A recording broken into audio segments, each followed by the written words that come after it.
আপনাদেরকে আমি সেই ব্যভিচারী মহিলার কথাও মনে করাই।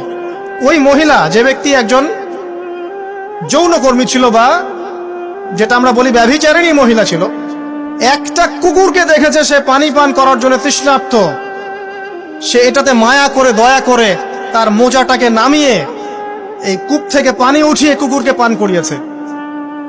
এই একটা কাজের বদৌলতে আল্লাহ রাব্বুল আলামিন এই ব্যভিচারী মহিলাকে মাফ করে জান্নাত দিয়ে দিয়েছে। হাদিসে এটাও এসেছে, নবী সাল্লাল্লাহু আলাইহি ওয়াসাল্লাম বলেছেন, ইরহামু মান ফিল আরদ, তোমরা সবাই জমিনবাসীর প্রতি রহম করো। জমিনে মুসলিমই থাকতে হবে, তাদের প্রতি রহম করতে হবে এমন নয়, জমিনবাসী যারাই আছে সবার প্রতি রহম করো, জাতি ধর্ম বর্ণ নির্বিশেষে। এমনকি পশু পাখির প্রতিও দয়া করো। ইরহামু মান ফিল আরদ, জমিনে যারা আছে সবার প্রতি রহম করো। ইয়ারহামুকুম মান ফিস সামা, যিনি আসমানে আছেন তিনি তোমাদের প্রতি রহম করবেন ইনশাআল্লাহ। ইসলাম এই কথাগুলো বলেছে 1400 বছর আগে। আজকের এই বিশ্বের সোকল্ড এই মডার্ন বিশ্বে, যেখানে মানুষের রক্তের কোনো দাম নাই, সেখানে ইসলাম পশু পাখির অধিকার নিয়ে কথা বলেছে 1400 বছর আগে।